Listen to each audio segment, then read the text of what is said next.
Shall we start?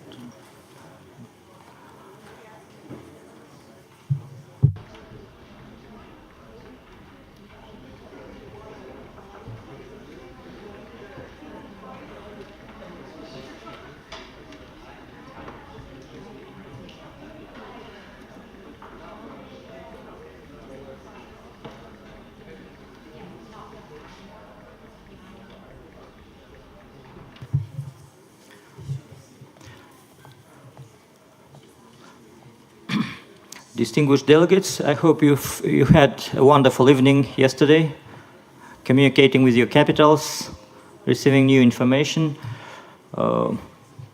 coordinating your actions with other member states. We are still missing some delegations, but I hope they will join us. So I have several speakers from yesterday.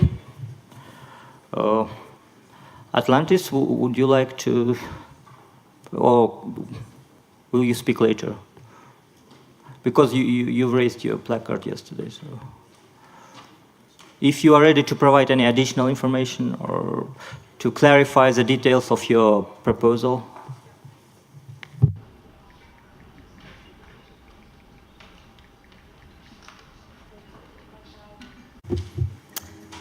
Good morning, honorable delegates, Mr. Chairman.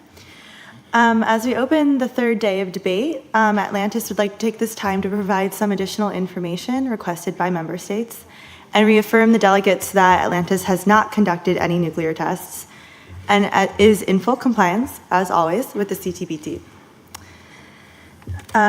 To begin, in regards to the information presented yesterday by the Russian Federation, we call upon member states to focus their attention on the impartial and reliable information provided by the CTBT Secretariat, rather than extraneous information from a state's party. While we appreciate the attention and resources that the Russian Federation has given to presenting this data is unverifiable by other international bodies. We would like to remind member states that all countries have a political agenda, and it would be wise to consider the political motives the Russian Federation may have in presenting this information. It is best to rely on the verifiable evidence presented from the PTS. Additionally, in regards to our standing with the IAEA, the CTBT is happy to release all of the information, all of the undisclosed information between our country and the agency to show that we are in good standing and are complying in all aspects of the additional protocol and other agreements that our country has made with the agency. Additionally, we would like to call upon member states to assist us in addressing the catastrophic humanitarian crisis currently underway in Atlantis due to the earthquake. At approximately 6 this morning, we received information that some rescue personnel are unaccounted for. We have reason to believe that they have been caught in a collapsed chamber of the mine as of late last night. There is currently a search and rescue mission underway, and we have set up a Grove City Relief Fund, organized and distributed by the International Red Cross. We ask all member states at this time to direct the majority of their political will and resources to contributing to this relief fund. Lastly, we would like to remind states parties that Atlantis has always been and continues to be a member in full compliance with the CTBT. The populace of Atlantis suffered at the hands of imperial nuclear testing, and it's insulting to insinuate that our country would conduct such tests and put more of humanity at risk of these catastrophic medical effects of nuclear testing. As a country with an emotional and heart-wrenching history of abuse by those pursuing nuclear weapons testing, it is truly insulting to accuse us of the drastic humanitarian disregard that would be required for us to participate in a nuclear test. That concludes our opening statement for today, and we're happy to take additional questions. Thank you, Atlantis. Yesterday we had the Philippines on the list. Would you like to speak or postpone your? We'd like to postpone our turn. Thank you. Okay. So we have a question, I guess, from Equilibria.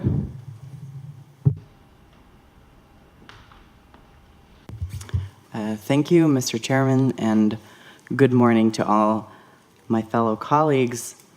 On behalf of Equilibria, I would like to make the statement that we are in fact delighted to hear that Atlantis has apparently changed its attitude towards the information provided by the Technical Secretariat, and that they now seem to have full faith in the quality and accuracy and neutrality of the information provided. Equilibria would like to pose one more question just to be absolutely certain of its position before making any further statements. And that question would be if there has been a nuclear test conducted in Atlantis, not speaking to whether that test has been conducted by Atlantis itself or by any other private or official institution. Thank you. Would you like to respond? Please, you have the floor. Atlantis would like to respond to the statement made about our perspective on the PTS's technical information. It is not a deviation in opinion that we are now saying that we support all technical information from the PTS. In fact, we have always supported the information provided by PTS. We simply were providing an explanation for why the radionuclide data presented yesterday looked the way it did. We have never doubted the accuracy of the information presented by the PTS. So, Equilibria, what do you have to say? Thank you, Mr. Chairman. I would like to remind the Honorable Delegate of Atlantis that, in fact, they did object to the Technical Secretariat's information on the nature of the seismic event in question when they were saying that the information provided by the Technical Secretariat could only be false and that there was no other option than that seismic event being of natural cause. I would also like to reiterate my question that I posed before that I haven't received an answer to yet. Has there been a nuclear test conducted in Atlantis, no matter if it was conducted by the state of Atlantis or by any other third party? Thank you. I suggest we do not engage in this back and forth. We will hear from some technical experts later regarding some of the issues that needed to be clarified yesterday. So I suggest we instead discuss Atlantis, the proposal put forward by Atlantis yesterday regarding the possible visit by inspectors. So I would like to hear what the member states think about this proposal. DRC, please. Thank you very much, and good morning to all dear colleagues.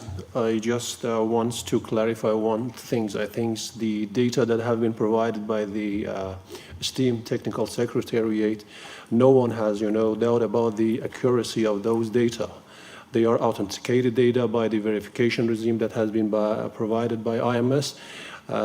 So if some delegates raise some question, that's the conclusive and substantive information. They might need more information to come to a decision in this regard.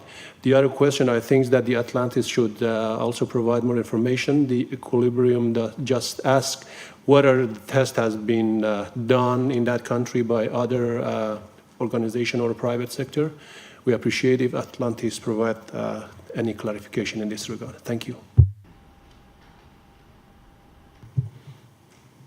Atlantis, will you respond to the question posed by the Democratic Republic of the Congo?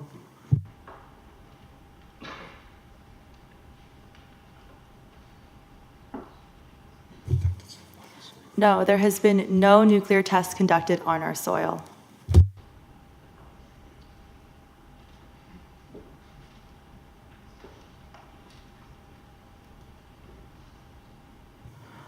So, please, Republic of Korea.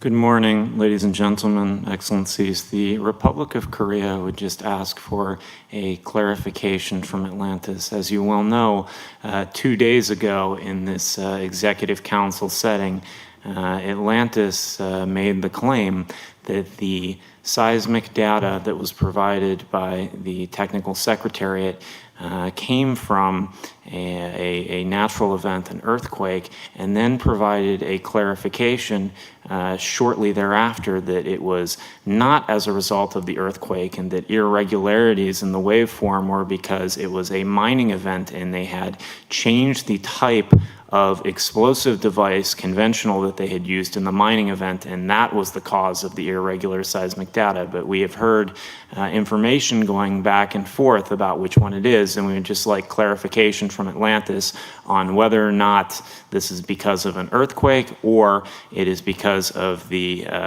type of explosive used in mining, and why the confusion. Thank you very much.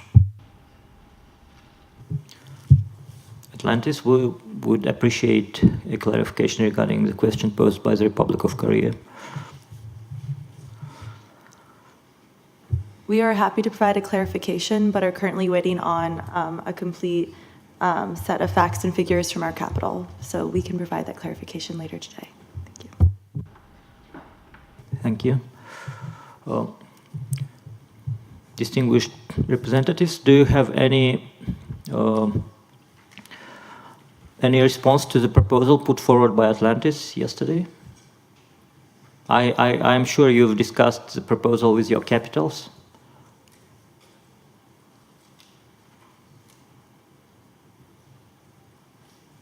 Everyone is sleepy. No reaction? Does it mean that the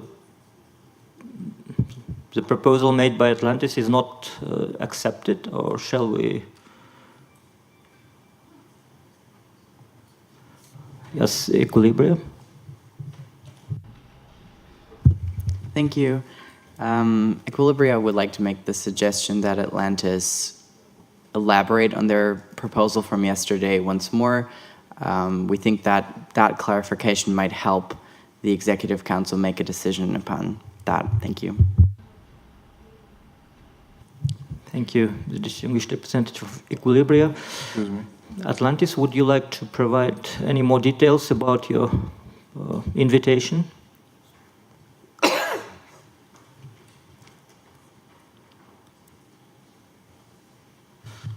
Regarding the proposal that we met yesterday to invite the state parties and representatives of the CTBTO to Atlantis, it is, as we told, that Atlantis is willing to cover the costs of these measures, and that we are all able to host all the representatives who are coming to our country for this in all the accommodation, and we can offer all the necessary logistical means.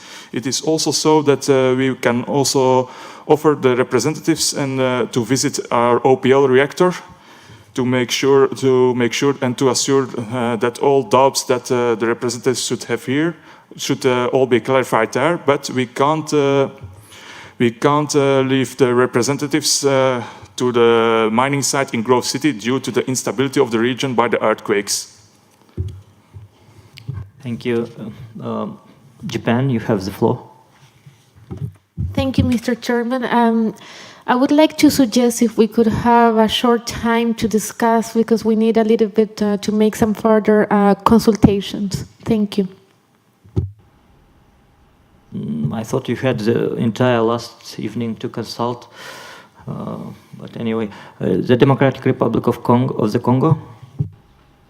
Thank you very much. The Honorable Legal Counsel, please correct me if I'm wrong. I think the CBMs, or confidence building measures, has nothing to do with the OSI, since you know that's the very last point of the verification regimes.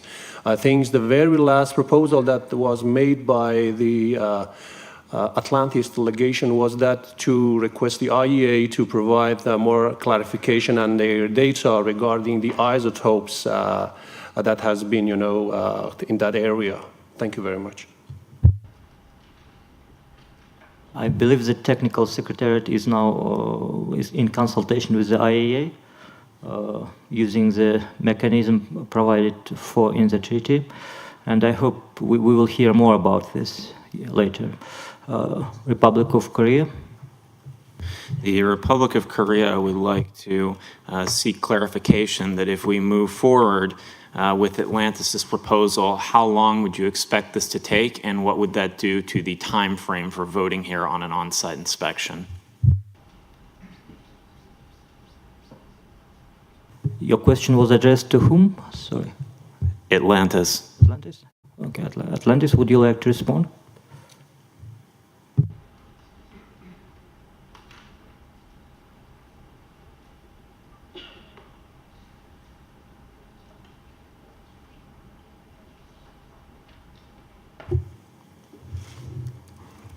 Final details will be announced after additional consultation with our capitals. However, we expect to be able to offer experts entry into the reactor site in about 2 months. Additionally, in regards to the time frame of OSI deliberations, that's a question for the legal counsel and the secretariat. This proposal is a confidence building measure that is made in tandem to these deliberations, but as Atlantis understands the rules of procedure, does not constitute a replacement to OSI deliberations. Yes, you are right. We will continue our deliberations, and I give the floor to the Netherlands. Thank you, Honorable Chairperson. In general, the Netherlands, of course, welcomes the proposal brought forward by Atlantis, and we have always been a staunch supporter of a diplomatic solution rather than going for an on-site inspection in this case. However, as we have been given to understand by our esteemed colleagues from Equilibria, the consultation and clarification process, which has been conducted before Equilibria requested an OSI, has not yielded satisfactory results. So we would like to state that we, as Netherlands, are a little bit skeptical if the proposal brought forward by Atlantis will yield enough results to help us to clarify the issue and the question what happened on 21st of May. So from our perspective, we believe that the spirit of cooperation and mutual respect is very valuable, but we don't see the proposal for now as a sufficient way to clarify the situation. Thank you. Thank you, the distinguished representative of Netherlands. I agree that probably we need more information and details about the proposal. I would like to give the floor to Lithuania. Good morning. Lithuania would like to align themselves with the honorable gentleman from the Netherlands in clarifying that this proposal put forward is likely to muddy the waters in terms of the deliberations made about the OSI, and is concerned that any kind of proposals that are not explicitly outlined in the treaty would cause confusion and set the wrong precedent moving forward. Thank you. Thank you. Equilibrium.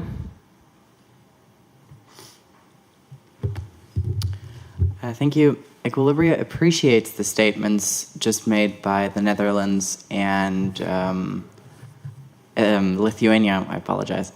Equilibria believes that there is no reason to replace an OSI that is governed by all rules and regulations of this organization with the vague proposal of a so-called expert investigation.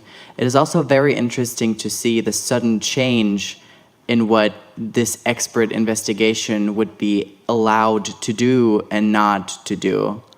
To Equilibria, it seems that this is just an attempt of Atlantis to evade the inevitable, and that is an on-site inspection to find out what actually happened on May 21st. Equilibria believes that this is a very inappropriate linkage of issues that's been trying to be made by Atlantis. The investigation that we were talking about from the beginning is not, and I repeat, it's not about the research reactor that's close to the seismic event. Our scrutiny should be directed to the event in question from May 21st, and Equilibria wishes to direct the debate to the on-site inspection again and to reject the recent proposal by Atlantis. Thank you. So far, we haven't heard any interventions supporting Atlantis' proposal. If there are any, please indicate your desire to speak. If not, then I would like to support. Yes, Kazakhstan has followed by Cuba and Botswana. Thank you. The representatives of Kazakhstan would like to agree with our colleagues from Lithuania and the Netherlands. We think that this proposal is an interesting one, but also could be a red herring in this case. And we're also curious as to why earlier in the sessions, Atlantis said that they were concerned about the funding for the OSI and that it might direct funds away from their current humanitarian crisis when they are now willing to support and fund this additional inspection. So we would like clarification on that issue. Thank you. As a point of order matter, this forum is not for discussing humanitarian issues, so I call on all the distinguished representatives to refrain from discussing humanitarian issues. We are mindful of this aspect, but there are other forums where you can address these issues. I'm sorry, if I might clarify, my question was related to if they were concerned about funding an OSI, then, but they are now willing to fund an additional inspection, why the change and the difference in concern about funding? Thank you. Atlantis, would you like to respond? Because OSI is funded by the organization. It is not funded by it would not be funded by Atlantis. Cuba. Thank you, Mr. Chairman.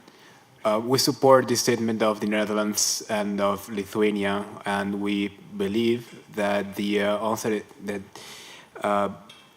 proposal is not suitable, and we believe that a on-site inspection cannot be replaced by an expert mission.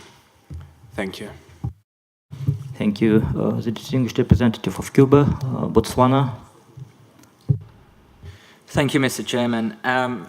My capital has just informed me that whilst we appreciate Atlantis' offer of a visit as a gesture of goodwill, we do not support it. However, we do not support it because we feel there is no need for it at this stage.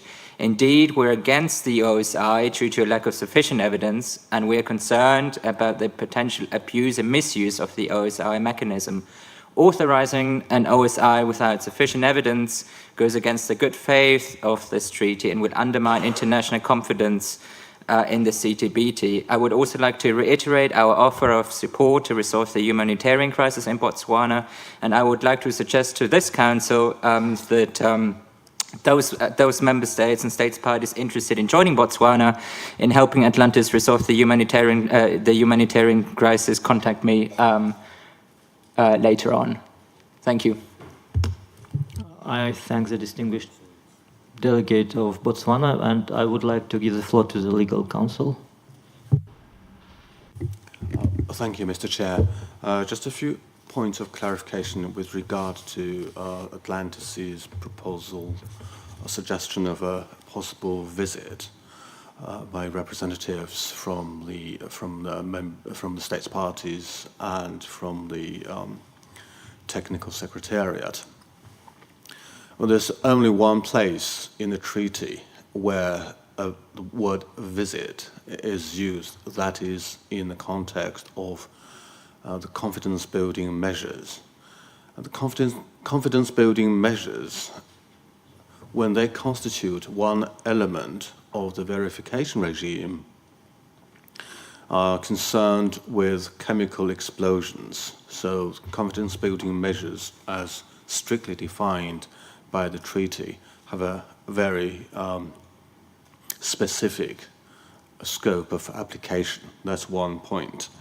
And also in the treaty, in another place, the word investigation is used as well. That is paragraph 108 of the protocol part 2.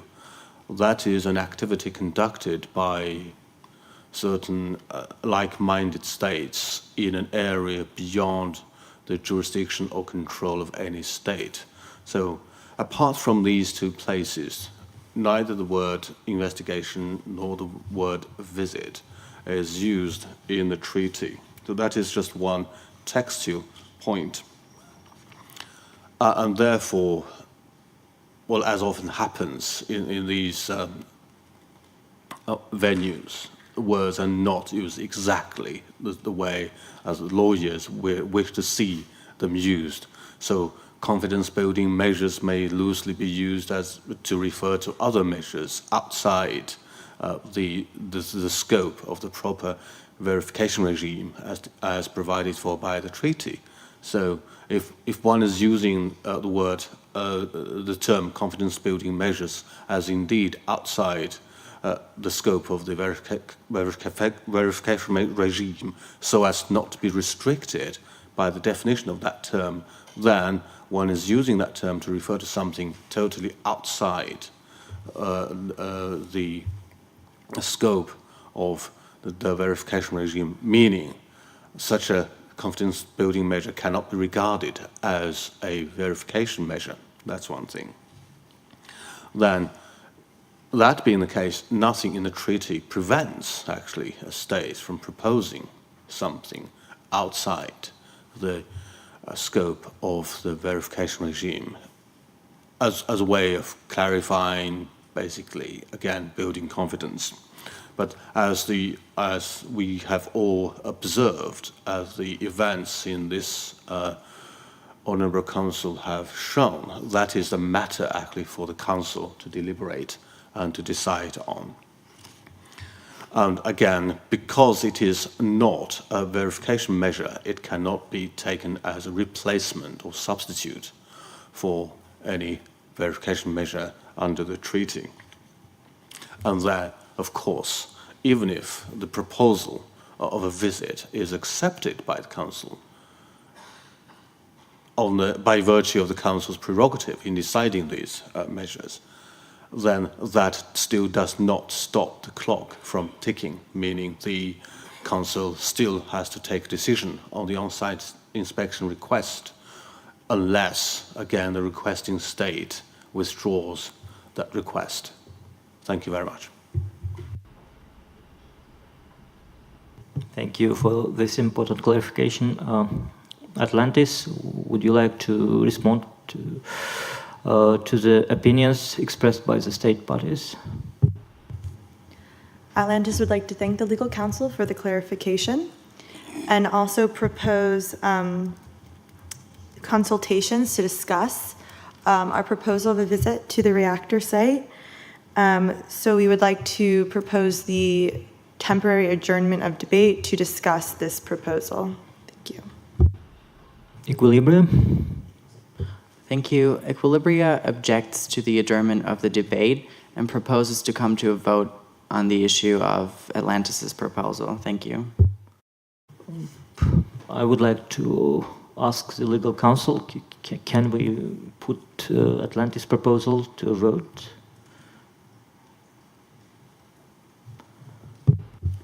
Thank you, Mr. Chairperson. If that is indeed a motion put forward by a member of the Executive Council, yes, indeed, that has to be put to vote. Peru, you have the floor.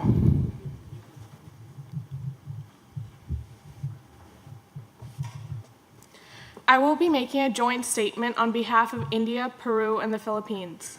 Our coalition has been supportive of the CTBT and indeed the initial international arms control regime at large for nearly a decade now. Yesterday, we were shocked by a number of serious new pieces of information in the form of satellite imagery courtesy of the Russian Federation. We believe that this information was provided in good faith and is of a high quality. Nothing in the past several days has led us to believe that our Russian colleagues are doing anything other than seeking clarification on the issue of an OSI. In regards to the imagery, we were especially interested by the statement made by the esteemed Russian colleagues who stated that the complex detail in the imagery was beyond Atlantis's means and could have been done with the help of a third party. Such a serious allegation cannot be left unchecked. Our coalition would like to further investigate into the identity of a possible third party implied in the presentation by that of the Russian Federation. We would like additional comments from Atlantis as well. Does Atlantis have any further comments about these alleged military installations? Are the details of the military site, which were visible in the satellite imagery, within Atlantis's means? And has Atlantis received assistance with their nuclear program from another nuclear state? These questions are too severe for any measure short of an OSI. We urge all countries who might be uncertain to support Equilibria's call for an OSI. Thank you. Following the rules of procedure, I would like to hear for two opinions in favor of Equilibria's motion to put Atlantis' proposal to vote, and two in favor, if there are any.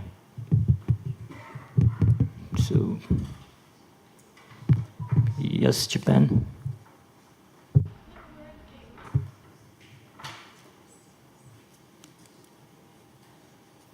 Japan, you have the floor.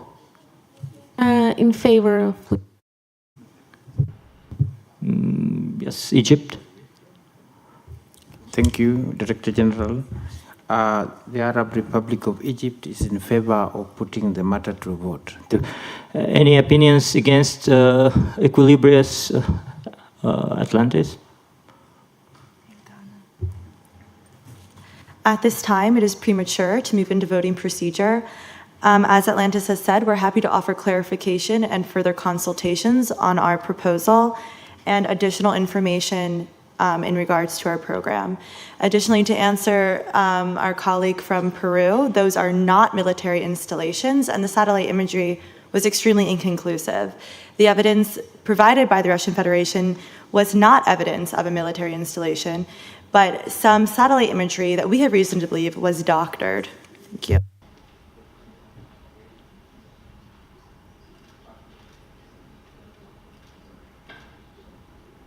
Philippines? Thank you. I would just like to follow up on the question posed by my colleague from Peru about has Atlantis received any aid, or are they in cooperation with any other nuclear states in terms of their nuclear program? Point of procedure, aren't we speaking for or against a motion? Yes, the Philippines, can you clarify your position? I'm for. Thank you. I've procedure, I believe we were looking for people to speak against the motion. Right. We will hear from the legal counsel concerning Equilibria's request, motion. Thank you, Mr. Chair.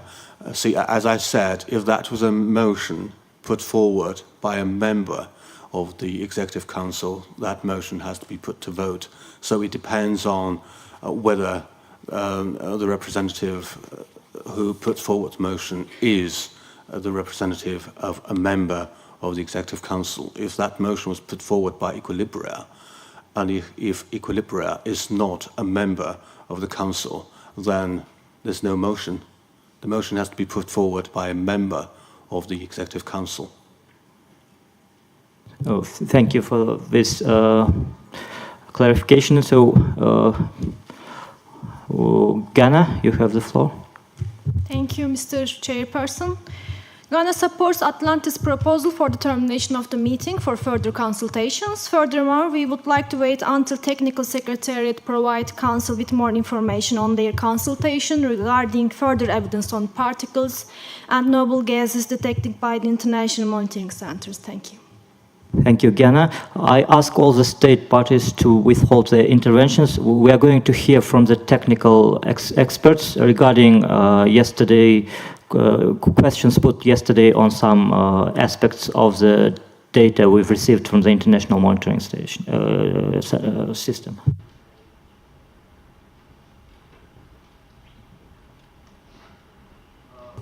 I ask the distinguished representatives who had questions yesterday regarding this seismic data, the radionuclide data. Could you please put your questions again so that technical experts could address them? I think Republic of Korea had requests about seismic data and other parties. Yes, we heard yesterday from Atlantis that the seismic event could not be from a man-made source and that it must be a natural source, an earthquake.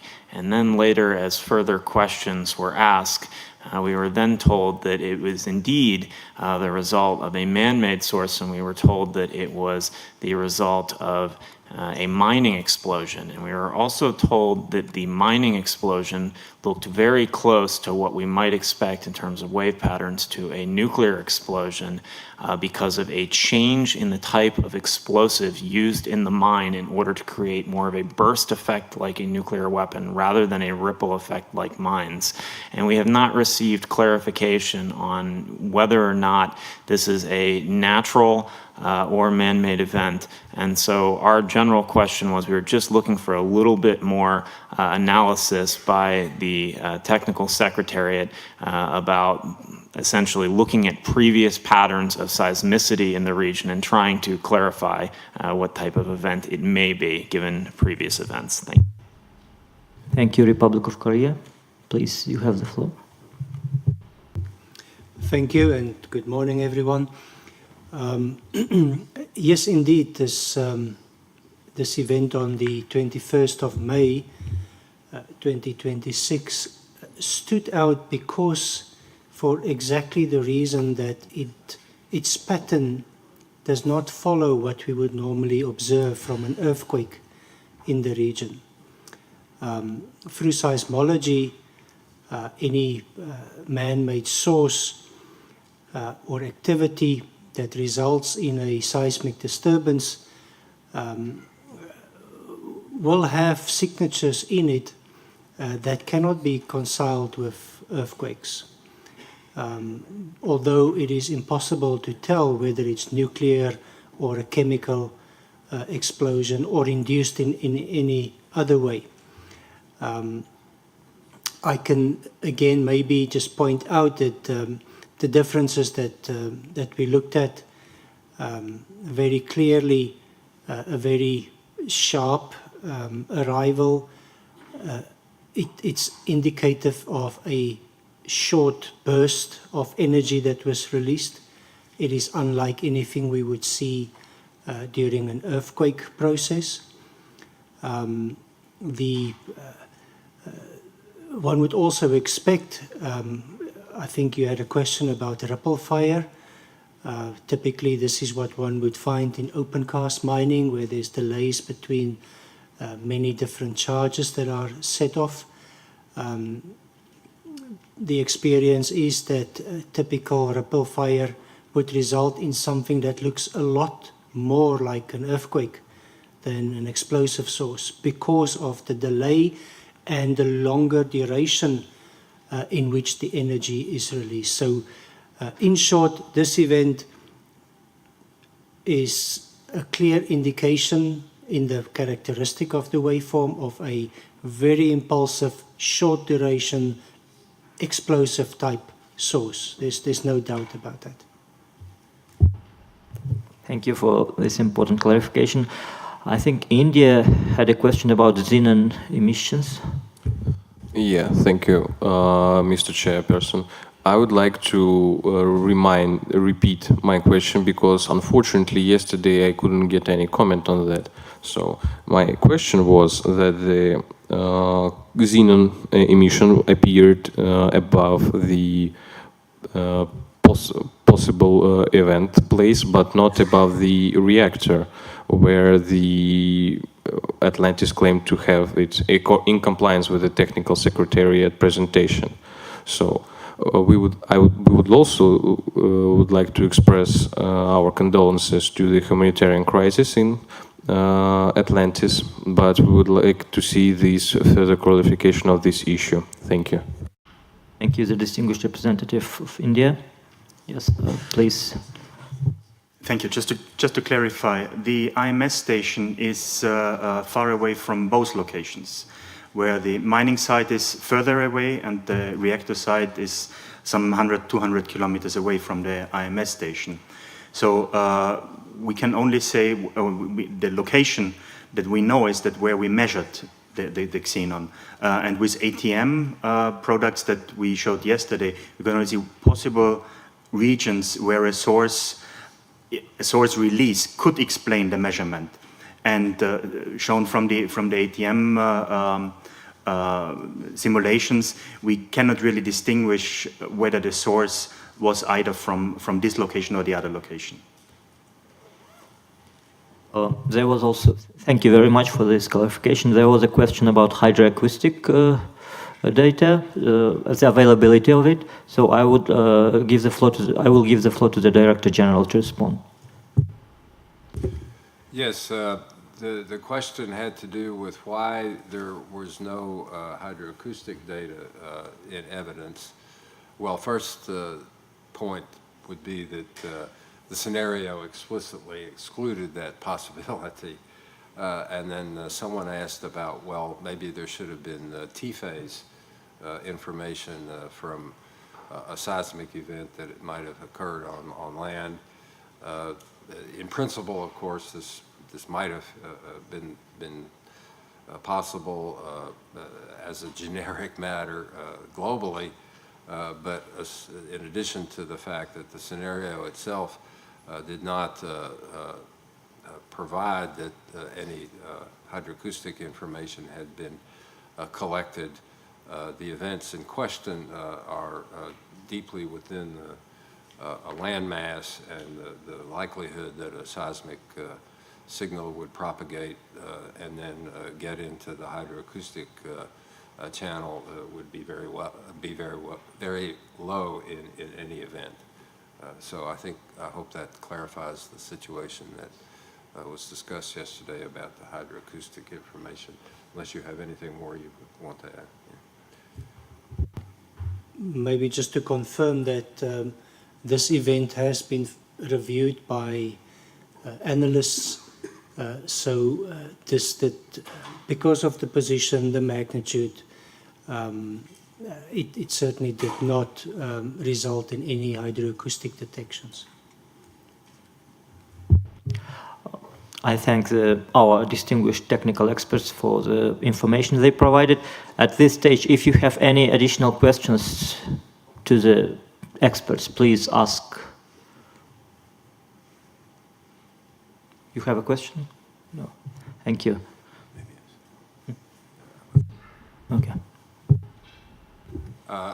Perhaps I might be permitted an informal observation that relates to individual conversations I had toward the end of the day yesterday about the information provided on the Annex RA2, the seismic data, which to a non-seismologist can be perhaps a little bit opaque.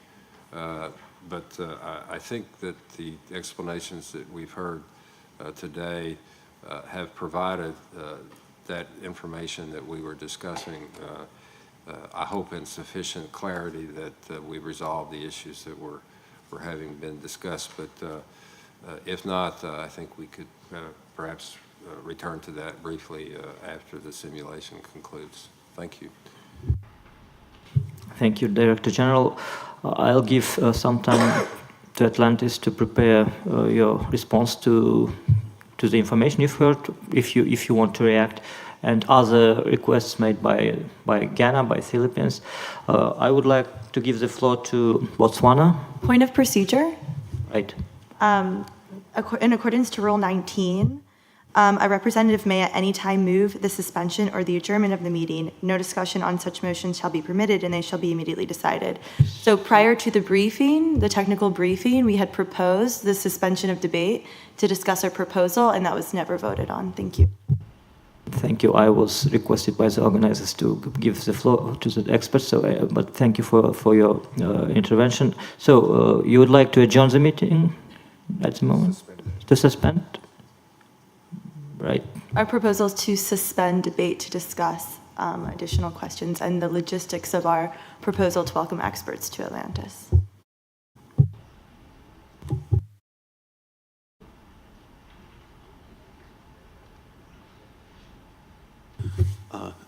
Thank you, Mr. Chair. Again, a point of clarification. Sorry for taking the floor again. There's one point concerning the rules of procedure here. Under the treaty, the requesting state party and the state parties sought to be inspected could be invited to participate in the proceedings of the Executive Council without voting. And the treaty is not helpful beyond that point. So at this moment, we're not yet sure what participating means, whether that participating would also include putting forward a motion to suspend the debate. So if one wants to play that very strictly, one can only say that Atlantis may not be in a position to put forward such a motion. But for the sake of the simulation, let's play that way.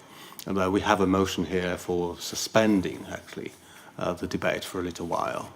Let's see what happens. So that motion being a procedural point, we'll put to a vote, and that will be decided by a majority of the members of the Council. Thank you.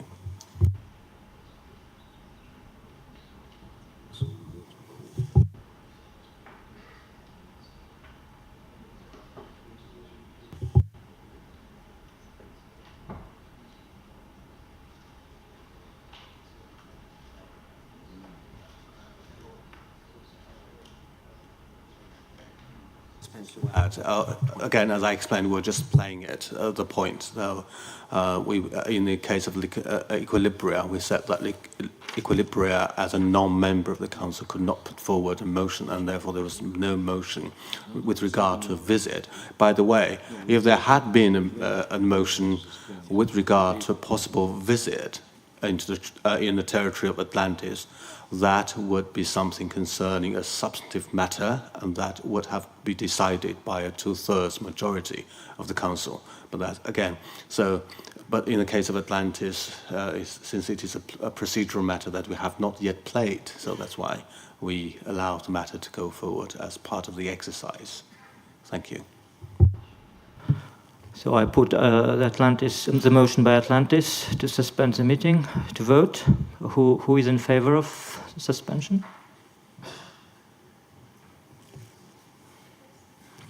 Who is against? Any abstentions? So a simple majority, right? So by simple majority, we reject the proposal by Atlantis, the motion by Atlantis.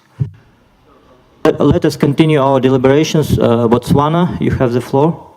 Thank you, Mr. Chairman, once again for giving me the floor. My capital has instructed me to ask this council to verify the completeness and the authenticity of the satellite imagery provided by the Russian Federation Without knowing with certainty whether the satellite imagery is tampered with, Botswana considers any vote on an on-site inspection as premature. In fact, I would like to ask all states in this council with satellite capabilities to provide suitable imagery and to check the validity of the images provided by the Russian Federation. Botswana, as a member of the NAM, cannot accept so-called evidence by one great power only. In fact, Botswana refuses to get involved in great power politics, and these images might be what's known in the modern age as alternative facts. We need diverse sources of evidence, taking into account evidence from countries of diverse political persuasions. And I would therefore like to invite my brothers in the African group to join me in this request. Thank you. Thank you, Botswana. Before I give the floor to the Russian Federation to respond, let me remind you that satellite images were additional information provided to Director General, and it was not the main source of our data. Russian Federation, you have the floor. Thank you, Mr. Chair. Russian Federation welcomes the support and endorsement by Botswana and other countries regarding using the satellite imageries as additional tool to verify. And also we welcome any third party or state party organizations to verify authenticity of our imagery satellite, which is very easy to do. You just need to check the pixel and use some other techniques, and then it will be easy to validate the authenticity of imageries. And also, on the other hand, the Russian Federation understands now the OSI has, Atlantis is not willing to accept the proposal of conducting the OSI because it carries certain bad political meaning. So the Russian Federation would propose, if Atlantis is willing to conduct a OSI exercise at this very moment, which actually functions the same way as OSI, but would possibly carry a different political meaning. Thank you very much. This is an interesting proposal by the Russian Federation. While I would like to give the floor to the Netherlands. Thank you very much. We, Netherlands would like to draw attention back to the seismic data. To do so, I would like kindly to ask to use a visual support, which is actually just the bulletin provided by the IMS. Do you want it to be put on the screen? Yes, please. Can we do that? It's in the PowerPoint format, a PDF. Documents for the simulation.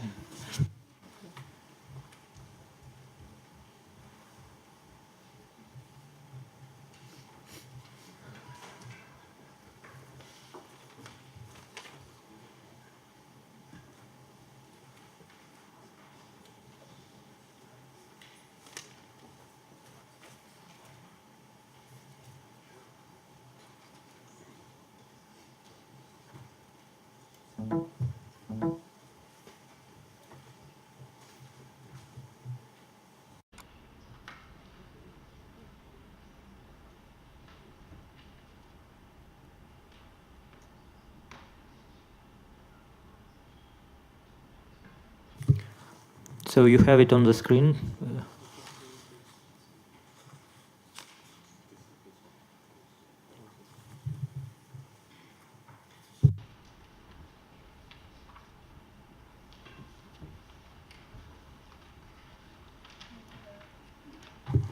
Thank you very much. Based on the data provided by the IDC, the Kingdom of Netherlands emphasizes 2 points. First, the depth of the event was located.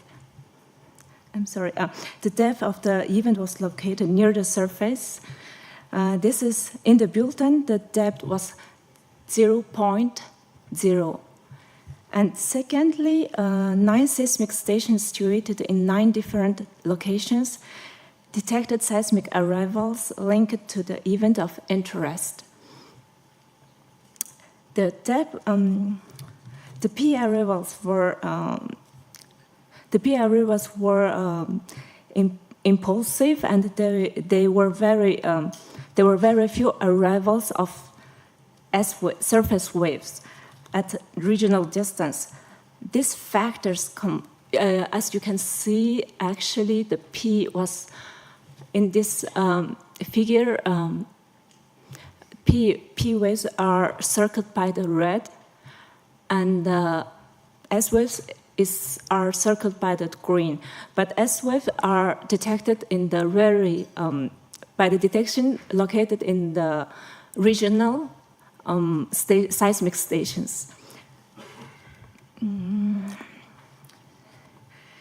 These factors combined provide strong scientific evidence that the event that occurred on 21st of May 2026 in the territory of Atlantis was not a natural event, as an aftershock of an earthquake as Atlantis claims. The characterization of the event is consistent with a man-made explosion. Based on this evidence, the Kingdom of Netherlands asked the Republic of Atlantis to provide more clarifications in regard of this nature of the event. And we would like to invite the international community to be highly cautious and to act under the CTBT in regard of this event. Thank you, the Netherlands. I will ask distinguished representatives to limit their interventions to 1 to maximum 2 minutes. It is my impression that Atlantis wanted to provide clarifications, and it put a motion to vote, but you rejected it. So, Atlantis, are you ready to respond at this moment?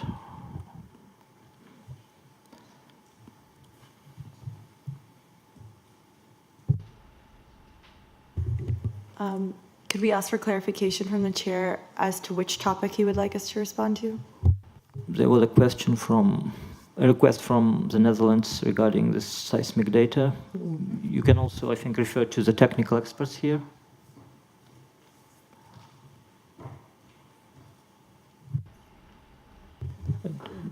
I would like to ask technical experts, do you have any comment on the intervention by the Netherlands?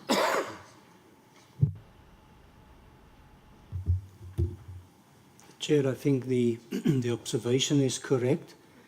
That this is typically what one would expect to see at regional distances, the P waves, the LG, RG phases of surface waves.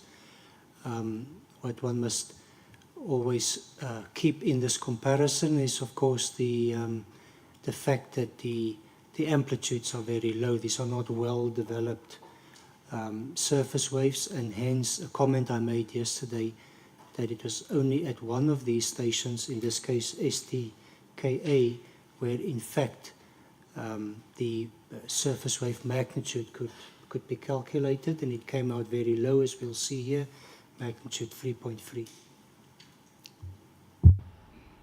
Thank you. Atlantis? Atlantis thanks the technical experts for their further clarification. I'd like to reiterate that the seismic data gathered was by an IMS station quite far from the site, which leads to ambiguity, and that we have employed new mining techniques in our mine, which could further complicate the reading of the seismic activity. Additionally, Atlantis has a question for the technical experts. We would appreciate if the technical experts could reiterate the effect of the doubled molybdenum 99 production at our reactor site on the representation of xenon in the atmosphere. Thank you. Thank you, Atlantis. Yes, you have the floor. Thank you. Indeed, if the molybdenum or technetium-99M production increases, one would expect that also the xenon release would be higher. Thank you. Egypt, you have the floor. Thank you, Mr. Chairman. Good morning to everybody. Atlantis previously said that it began to evacuate population from the region that has been affected by the seismic activity. So my delegation would like to know the opinion of the Secretariat regarding if it's necessary to include as additional measure of investigation the health screening of evacuated population in order to confirm if it's possible above normal doses of radiation has taken place in the region. Thank you, the distinguished representative of Egypt. I ask the Atlantis representative, do you have any response to the question put by Egypt regarding possible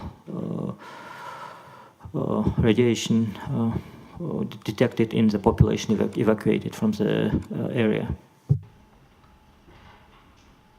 Was there any exposure to radiation? No, there was no exposure to radiation by the population surrounding the mining area. As we've stated, the seismic activity was the result of an earthquake and further complicated by new mining procedures. Neither of these things would lead to radiation exposure levels in the population. Thank you. Thank you, Atlantis. The distinguished representative of Indonesia. While Indonesia recognizes that this may be a slight tangent, we do have a clarification question for Atlantis. We believe that earlier today you mentioned that you take an OSI as an insulting action. However, you did offer to conduct an inspection, so we did want some clarification about that. Thank you very much. May I clarify regarding what aspects of the inspection you would like to, you are seeking clarification? I guess the differences between an on-site inspection that they find to be somewhat of an insulting and accusatory action and the inspection that they offered themselves to conduct and to hold and to invite international entities to conduct. Thank you. Atlantis, would you like to respond?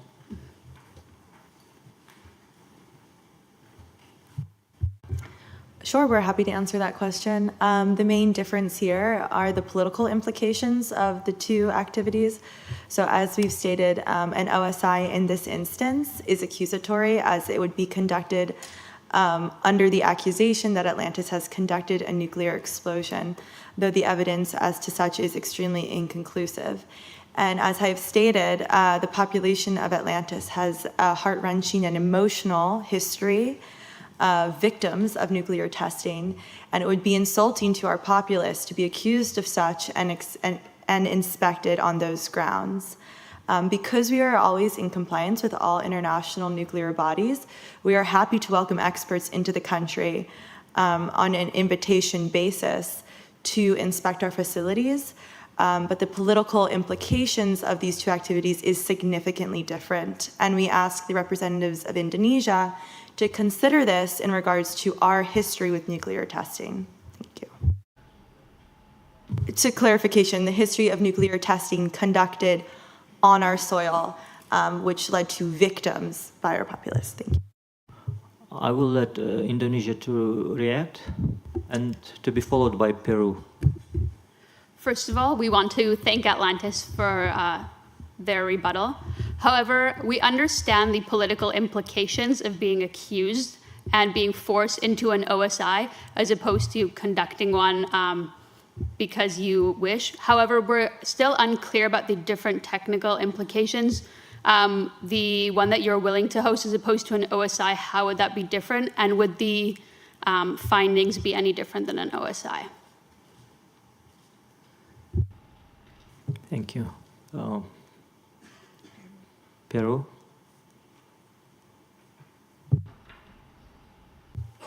Thank you, Mr. Chairman, Your Excellencies.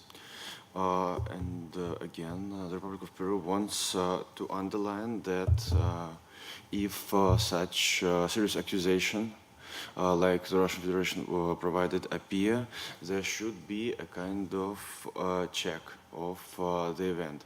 In this case, we totally support the idea of OSI, and as a member of Executive Council, we would like to put forth a motion to end debate and call a vote on Atlantis proposal. And we'd like to reiterate that their proposal would not allow access to the mining site in question is strictly a political ploy and is far less comprehensive than the OSI.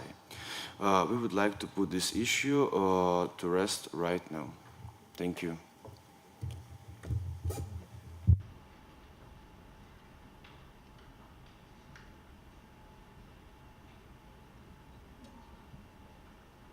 Sorry, Peru, could you please repeat your motion? We would like to put forth a motion to end the debate and call a vote on Atlantis proposal, and we'd like to reiterate that the proposal would not allow access to the mining site in question is strictly political ploy and is far less it's less comprehensive than the OSI, and we would like to put this issue to the rest right now. Thank you, Peru. What I was going to do in my capacity as a chairman, I wanted to announce a break to allow the state parties to engage in final consultations and then initiate a final session where we will vote on the OSI. So if Equilibra, do you want to intervene here? So point of order, the honorable representatives from Peru have called for a vote. I believe that there should be 2 parties in favor and 2 parties against before the vote is conducted. Thank you. Yes, Atlantis, do you want to react to this?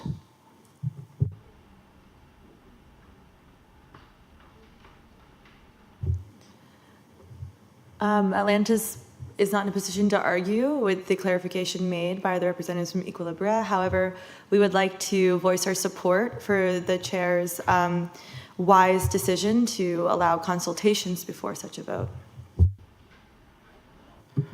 So if, for the purposes of the simulation, I suggest that we break for now until, well, what, 11:40, I would say. And then we will reconvene again and we will have our final session. Thank you.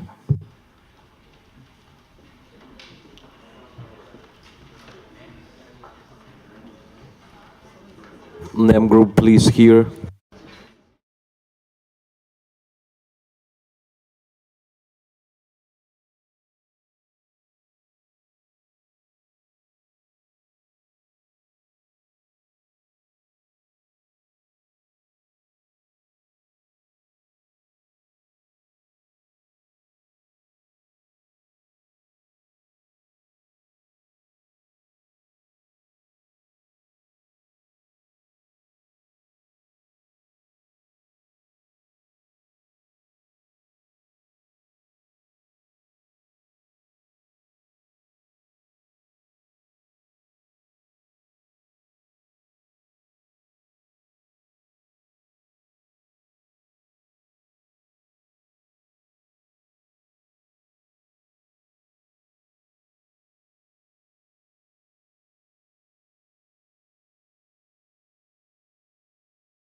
one member proposes it.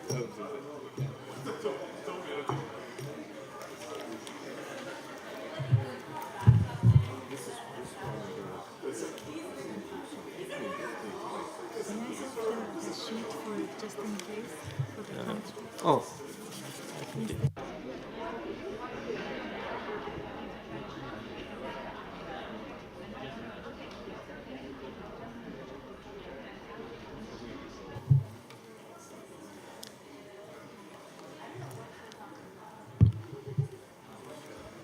Distinguished representatives, I ask all of you to take your seats and let's make sure that every country has at least one representative present.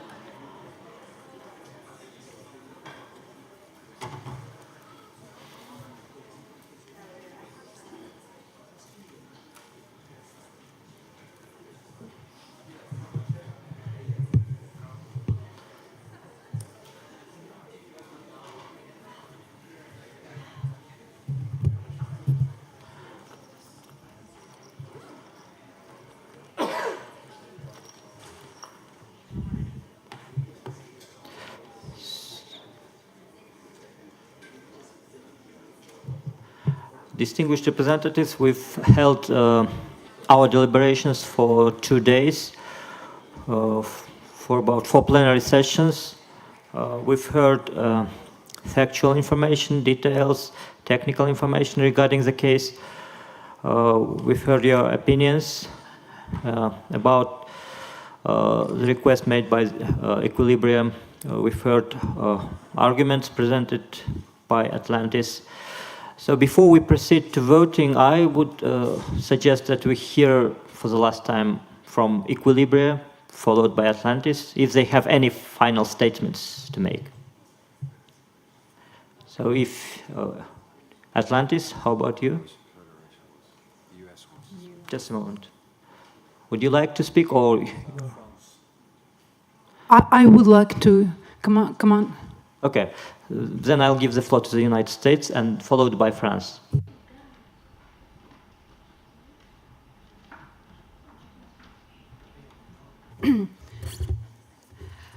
Mr. Chairman, honorable member states, excellencies, ladies and gentlemen, allow me to take this opportunity to call upon all member states present and voting today to accept 4 incontrovertible facts instead of assuming their kind of untenable position by formulating endless and sometimes groundless statements against Atlantis.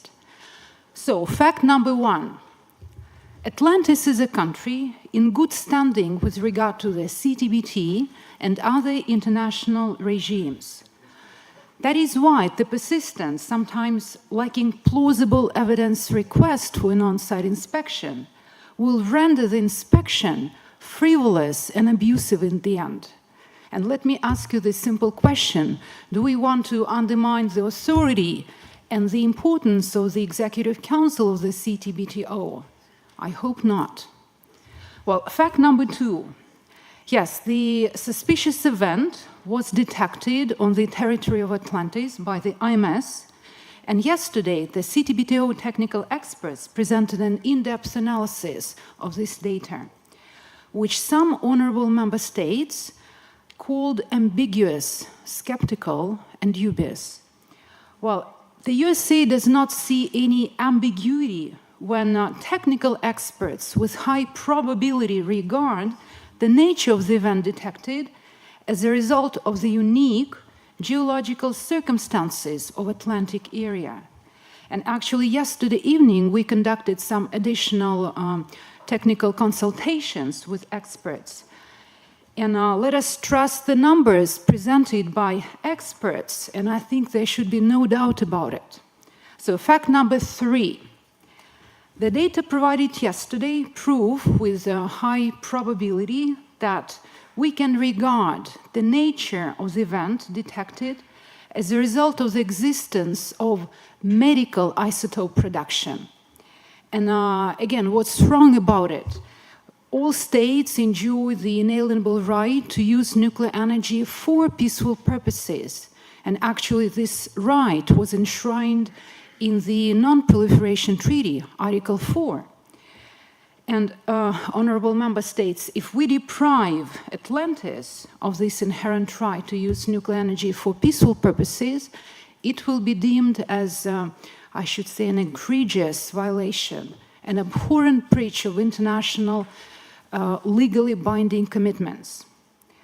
And by the way, Atlantis acceded to the NPT in 1973, and that's fact number 4, as a non-member states. Besides, it accepted the IAEA safeguards to make sure that the nuclear energy, the nuclear program of Atlantis, will never ever be diverted to military applications. The United States, could you please limit your intervention? And so this final fact, yes, I've already just arrived to my concluding statements. So those facts actually prove again that Atlantis has been in steadfast compliance with both the CTBT commitments and IAEA commitments. So again, in conclusion, let me call upon all member states just not to be impervious to these irrevocable facts, and instead of confrontation, endless discussions, let us harmonize our actions in order to attain the common ends of peaceful coexistence, non-proliferation, respect and trust. Thank you very much. So, when I called for interventions at the last session, there were no countries. Now I see there are many parties willing to speak. So I ask everyone to limit their interventions. Now we have France.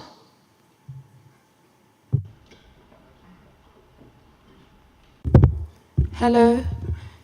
Thank you, Mr. Chairman, for the floor. Executive Council, distinguished excellencies, ladies and gentlemen. After consultation with our national experts, France can confirm that the seismic data provided shows that there were 10 aftershocks following from the earthquake, and that one very specific one had a magnitude of 4, and it cannot be justified by the mining, and so therefore there's an indication that there's been a man-made explosion, and so France confirms that we are for an on-site inspection. Thank you very much. Thank you, France. Germany, followed by Lithuania, Iran, and South Africa.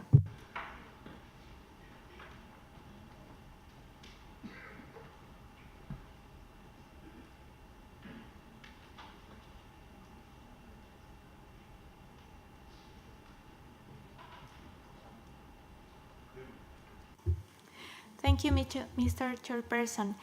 In detecting the seismic events in Atlantis, the technical capability of the CTBTO's verification system and the quality of information and data provided is proven. Germany has examined with concern all information and data provided by the CTBTO regarding the extent and the nature of the detected seismic events.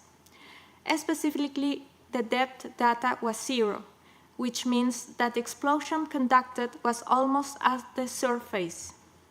We share Tequiliria's assessment that the government of Atlantis has offered no plausible explanation for the seismic event occurred on 21st May 2026, and note that Atlantis' failure to address the legitimate request for clarification by the government of Equilibria further underlines its responsibility. In the interest of international trust, stability, and peace, the German government will decisively support all necessary appropriate steps aimed at verifying compliance with the CTBT and preventing the erosion of the global norm against nuclear testing. We are of the view that only on-site inspection could clarify the nature of the event and allow for the final assessment to be made regarding whether a treaty violation has actually taken place. An OSI is not only the ultimate verification measure under the CTBT, but also an essential tool of the verification regime. Thank you very much. Thank you, Germany. Lithuania. Good morning. The esteemed colleague from the United States said something that stuck out to me. They mentioned trust the numbers presented by the experts, and in this case we have been presented with the numbers that the seismic data noted on the 21st of May was 4 times, was an order of magnitude of 4, which means that this explosion released 900 times more energy than an explosion that would normally take place in a mining site, which is usually at a magnitude of 0. There is no unalienable right to detonate a nuclear weapon in the middle of the desert. There is, however, an obligation under the CTBT to comply with an on-site inspection in case an unusual seismic event is detected, and with so Lithuania supports the proceeding. Thank you. Off the record, I think the United States plays its role very well. It's very unpredictable. So. Iran. Yes, thank you, esteemed heads of the CTBTO. I'm speaking on behalf of the non-aligned movement on the proposal put forth by Atlantis. And this includes members from Algeria, Botswana, Chile, Cote d'Ivoire, Cuba, Democratic Republic of Congo, Egypt, Ethiopia, Ghana, Jordan, India, Iran, Iraq, Kenya, Nigeria, Pakistan, Peru, Philippines, South Africa, Thailand, Venezuela, and Vietnam. And we have all decided that we would like to reject Atlantis's proposal for these confidence-building measures. We have 3 key concerns regarding their proposal. First, Atlantis has refrained from mentioning a definite time frame for their proposal, which could jeopardize the time-sensitive data that could be gathered with an OSI. Secondly, their proposal puts a limit on the amount and the affiliation of people that will have access to the Opal reactor, so that could raise some questions on the legitimacy of the measures and the data. And finally, the fact that Atlantis will not allow access to Grove City or the site of interest means that the results would likely be inconclusive. And I would also like to add a little bit on the position of the Islamic Republic of Iran regarding some proposals at hand. As we disagree with the proposal from Atlantis, we also disagree with any hybrid approaches that try to find some middle ground of anything less than an OSI.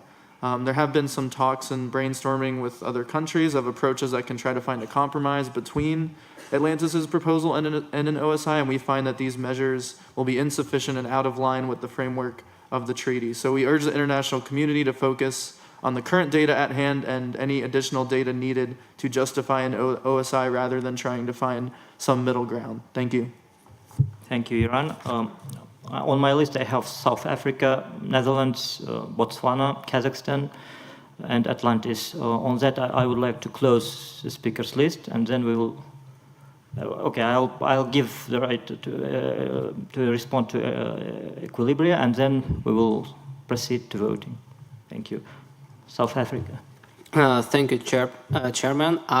South Africa would like to respond to the comments made by the United States of America, and we'd like to be brief due to the time crunch. So first of all, we've kind of spotted the term frivolous allocated by the United States to the on-site inspection, and South Africa would like to emphasize that an on-site inspection can be frivolous by its own very definition. Secondly, we definitely appreciate the consultations that the USA have carried out with experts, but still we would like to point out that there is no unanimous consent and agreement among the scientific community as regards the nature of the event, and therefore the very ambiguity of the situation leads us to urge the Executive Council already to vote on the on-site inspection, because we believe that the sole purpose of the on-site inspection is actually to clarify the ambiguity.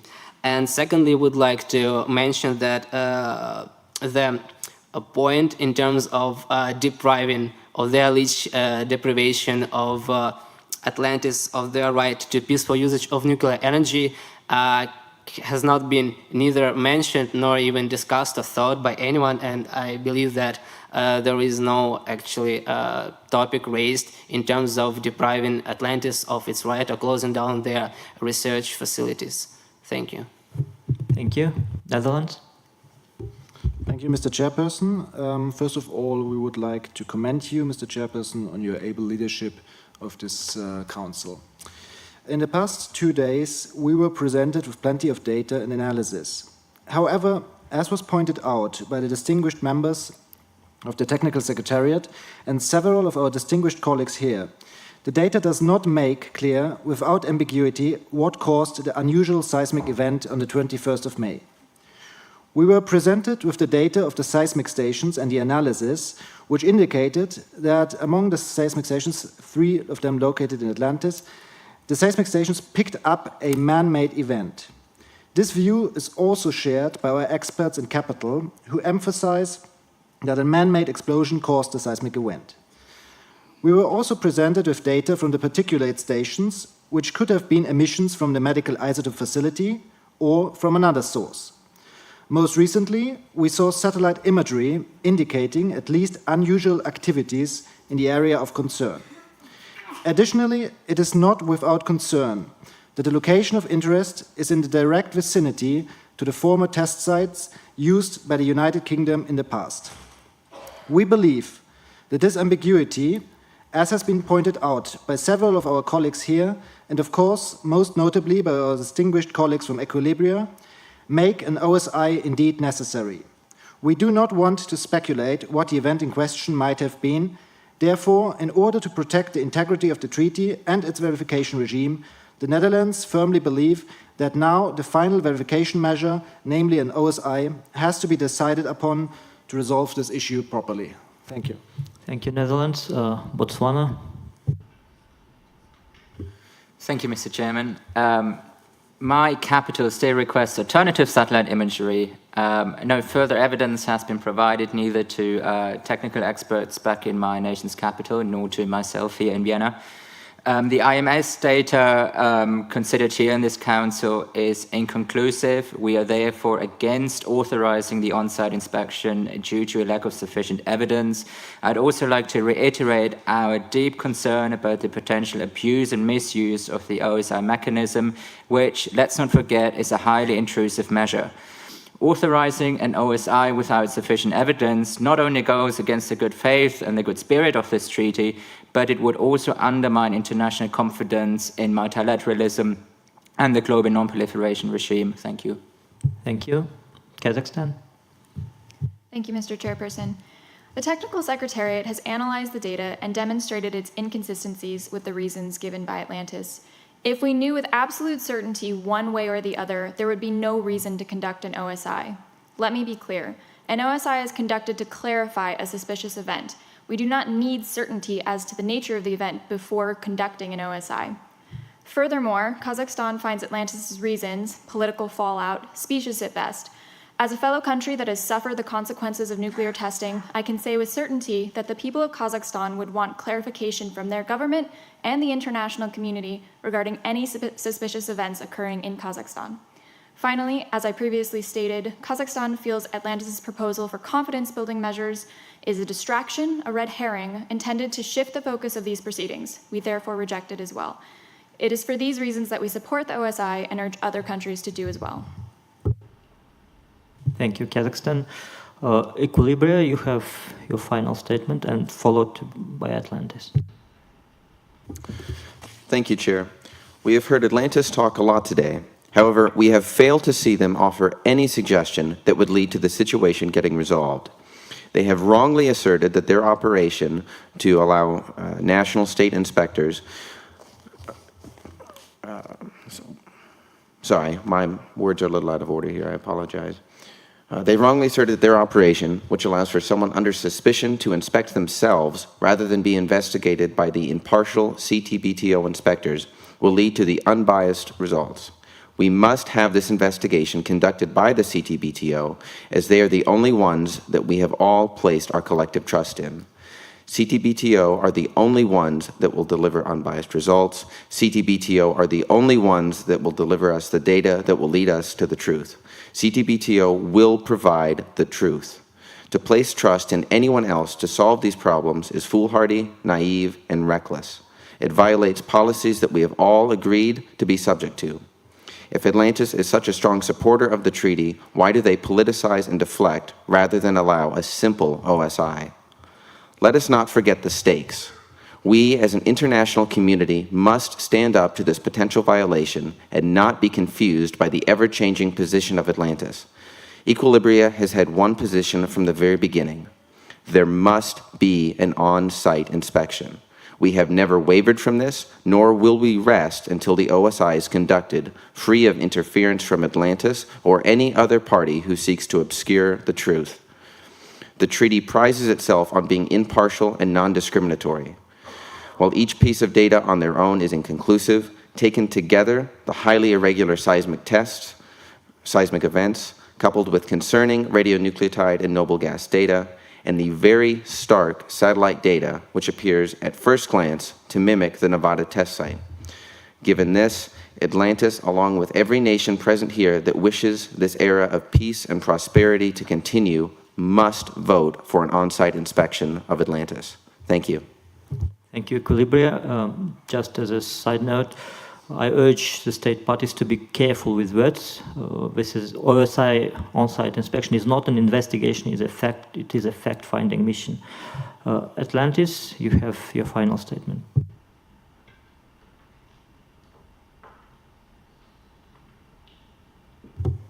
Atlantis would like to thank the chair for his excellent leadership of these deliberations. Let me make it clear one final time. Atlantis has not tested any nuclear explosion, and the accusation of such is completely unfounded. Atlantis is in good standing with all nuclear regimes, both the IAEA and the CTBTO. The innocent population of our country has suffered at the hands of imperial nuclear testing, and it is truly unfounded to suggest that we would subject our own people to additional humanitarian consequences of testing.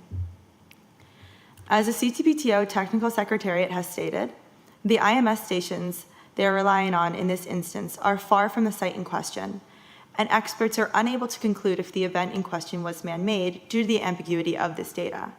This data is not as conclusive as our colleagues from Equilibria claim they are to be.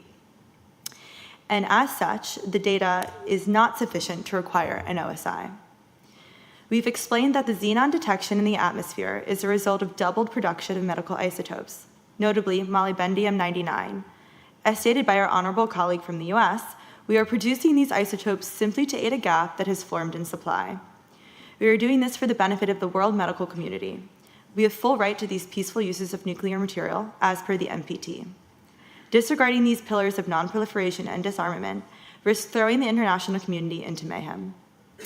We have also proposed to welcome experts into our country at full cost by Atlantis to inspect the sites in question. We are happy to provide all logistical support and funding for these confidence-building measures, as we are confident it will prove our innocence of the accusation of nuclear testing.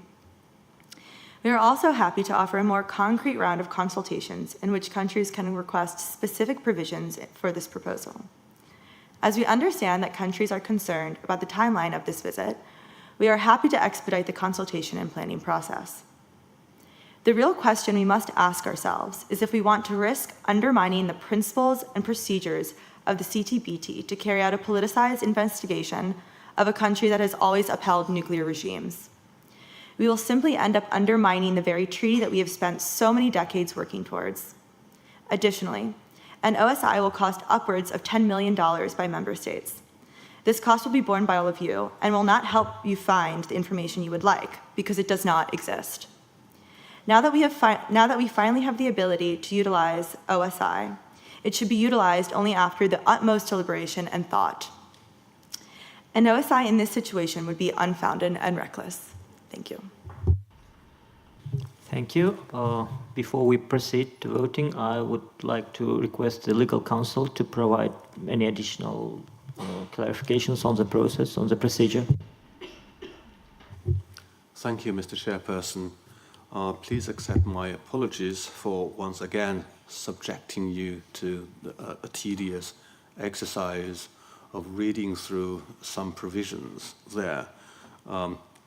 If you don't want to do it, please, you don't have to do it. But if you are interested, let's do it together. Please kindly turn to page 34 of the booklet. We look at paragraph 51 of Article 4, which provides The requesting state party and the parties sought to be inspected may participate in the deliberations of the Executive Council on the on-site inspection request without voting. Here, the provision draws no distinction between a member of the Executive Council and a non-member of the Executive Council.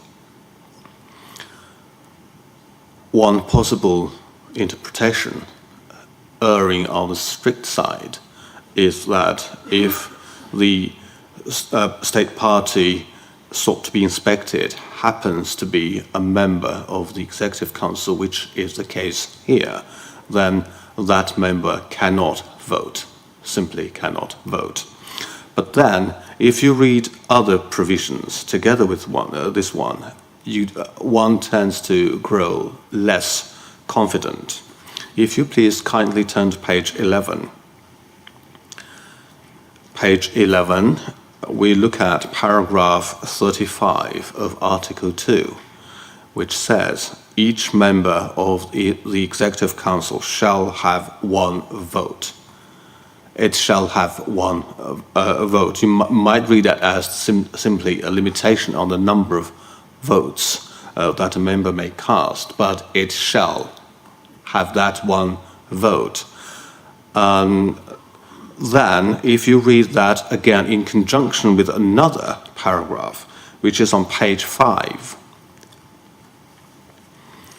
that is paragraph 11 of Article 2, it provides a member of the organization, since the organization is defined as including the Executive Council in paragraph 4 of Article 2, that would cover the situation in which a member of the organization happens to be a member of the Executive Council. So a member of the organization within its arrears, which is in arrears in the payment of its assessed contribution to the organization, shall have no vote. Now the language there is categorical. Shall have no vote in the organization. Again, because the organization includes the Executive Council, then that member shall have no vote in the Executive Council if the amount of its arrears equals or exceeds the amount of the contribution due from it for the preceding 2 full years.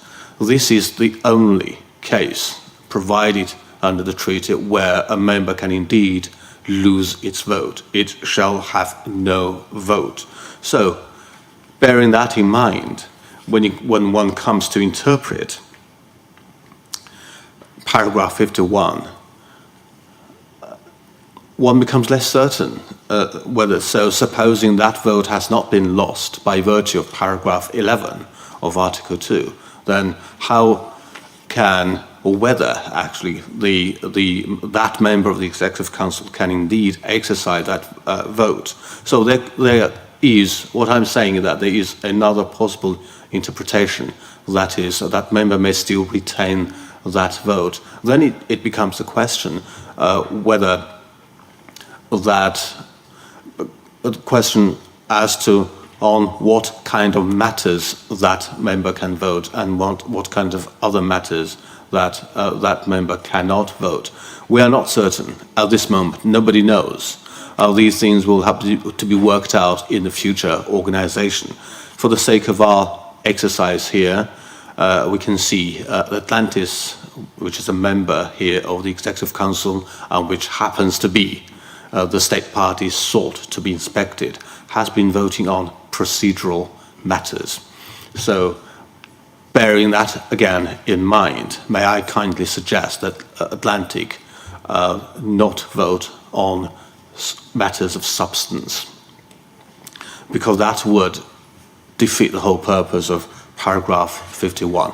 So, to conclude here, for the sake of this exercise, Atlantis, as a member of the Executive Council, and at the same time as the state party sought to be inspected, is voting on procedural matters, but not on matters of substance, including the request for an on-site inspection. But then, in any material sense, that really does not make much of a difference when it comes to the approval of the on-site inspection request. For that, if you please turn to page 32, we look at paragraph 46. Now we come to the next step, the voting on the on-site inspection request itself. We start from the end of line 3. The decision to approve the on-site inspection shall be made by at least 30 affirmative votes. By 30 affirmative votes. So Atlantis has obviously been speaking against an on-site inspection. So whether even if it voted, it's still not be an affirmative vote. If it does not vote, then again that is not will not be an affirmative vote. So either way, it doesn't make a material difference with regard to the number of affirmative votes. Now, 30 affirmative votes will carry the approval of an on-site inspection request. Then that again gives a rise to another question: how will the Executive Council vote? Will it vote just once so that all the affirmative votes could be counted? Then if you have 30 affirmative votes, you have an on-site inspection. If you don't have 30 affirmative votes, then you don't have an on-site inspection. Or there's another possibility, namely, the vote will be called 3 times. First, those for; second, those against; third, and those who abstain. And in our case, the record for the completeness will actually show 4 categories: those for, those against, those who abstain, and then the last sui generis category, Atlantis, who could not even be counted as abstaining, because that would again imply a right to vote. So Atlantis would be simply be recorded as the state party sought to be inspected. So for this, in conclusion, for the sake of completeness, let's call vote for 3 times: those for, those against, and those who abstain, and record the 4 categories of the members of the Executive Council. Thank you.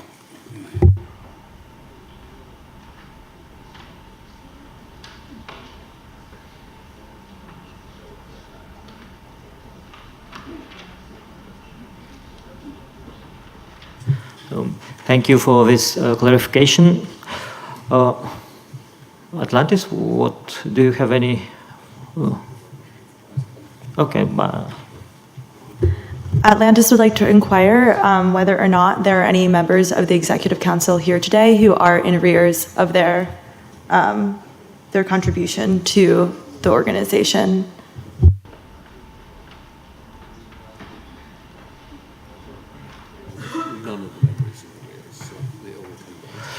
There are no, for the purpose of this simulation, no members in which has any debt to the organization, so all of them who can vote will vote. So without further ado, we are starting the historic moment. So normally we will vote by a show of hands, but for the purposes of the simulation, the chairman decides that we will vote. I will request a roll call. So the vote will be taken in the alphabetic order, and starting with Algeria. I will ask every country individually. So you have 3 options: yes, no, or abstention. So. And the secretary will record each choice. So Algeria, your vote is? Yes. Yes. Okay. Argentina? Thank you, Chair. As this is the first time my delegation has taken the floor in this meeting, I would like to congratulate you on your assumption as the role of chair and express our appreciation for the expert, respectful, and fair way that you have managed these negotiations. Thank you. Argentina would like to vote in favor of an on-site inspection. In favor. Azerbaijan? Thank you, Mr. Chair. We are voting no for the inspection. No. Yeah. Botswana? Thank you, Mr. Chair. Botswana votes against. So vote please yes, no, or abstention. No, no, no.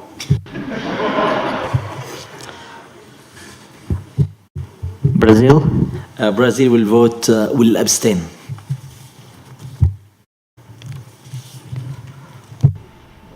Canada? Le Canada dit non.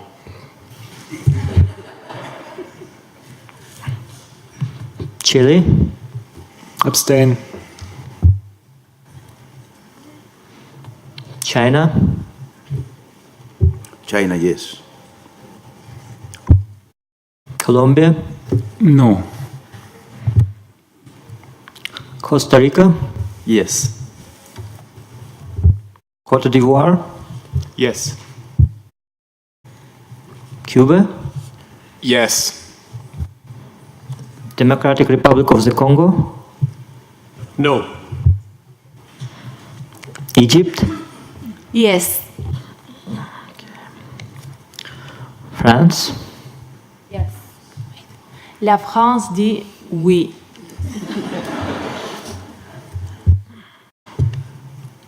Georgia? Abstain. Germany? Yes. Ghana? Yes. Hungary? In favor. Yes? No? Abstain. Yes. India? Yes. Indonesia? Abstain. Islamic Republic of Iran? No. Iraq? No. Israel? No. Area vote. Iraq, Iran, and Israel voting in one single voice. Okay. Italy? Yes. Japan? No.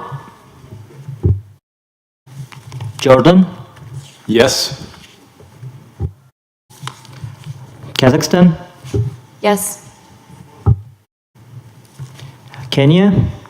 No. Lithuania? Yes. Mexico? Yes. Morocco?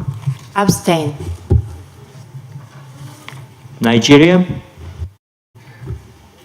Do we have Nigeria? Oh, yes.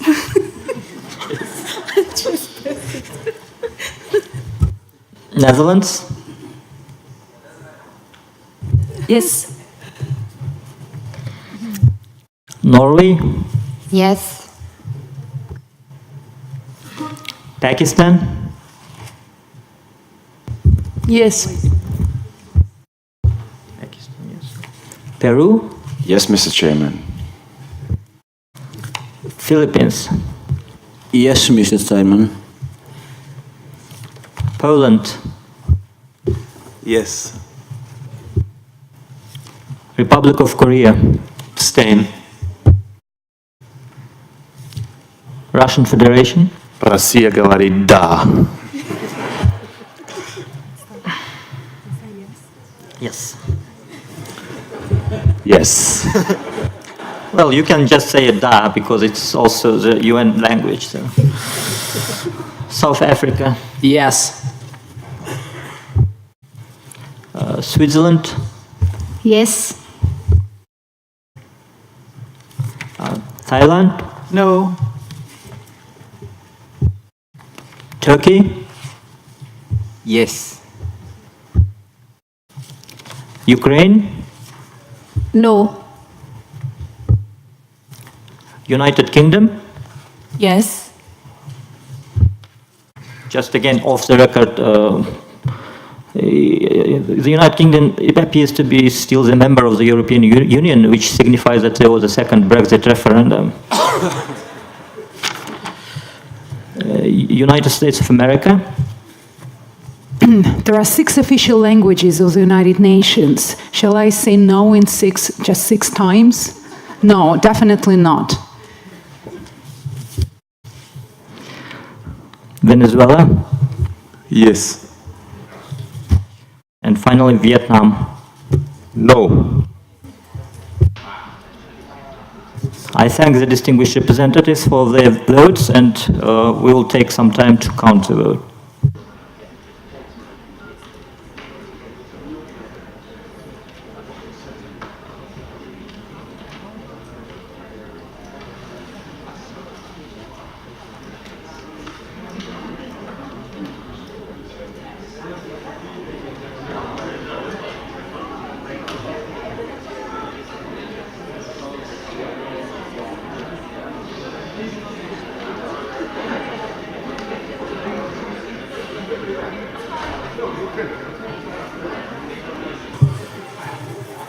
So we have the vote results.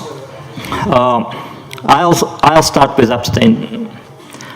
So 6 member states abstained, 14 against, and 30 in favor of the on-site inspection. So,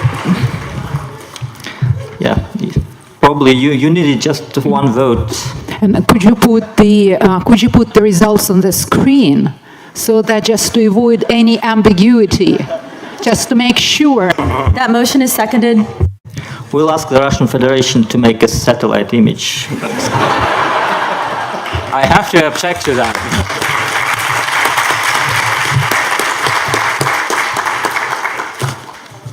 So I thank all the participants for their active participation in the simulation exercise, except for probably Argentina and to some extent Canada. So if you have any thoughts regarding the simulation, I guess it's a good time to voice. Chairman, so you can proceed. Thank you very much, Mr. Chair. Just one point I would like to emphasize that.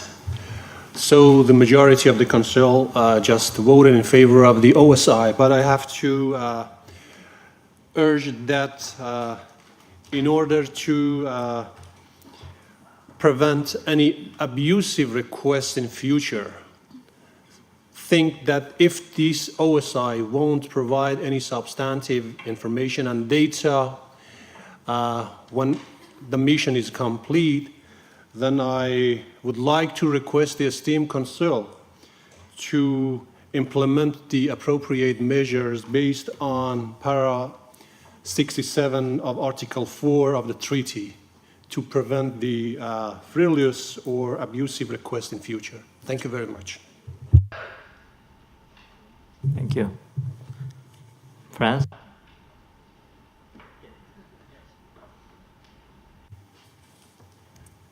Monsieur le Président, first of all, let us thank you on behalf of the European Union for very able leadership of this Executive Council, providing both sufficient time for deliberations and also for timely decision-making. We now encourage the Director General to conduct the inspection without any further delay. And of course, we count on Atlantis to fully cooperate with the inspector's mission. Thank you. So perhaps I could assure the delegation of France that as we speak, the inspectors and their equipment are being placed on the aircraft here in the airport for departure to Atlantis.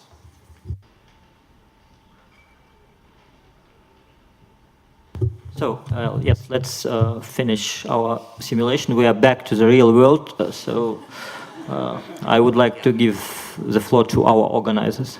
Thank you. I know many of you wanted to raise your flags and give thanks to our chairperson and to the Director General and to our legal counsel and to our secretary and to all of the experts that you've heard from in the last few days. And I want to do the same thing as well. So first of all, a big round of applause for everybody.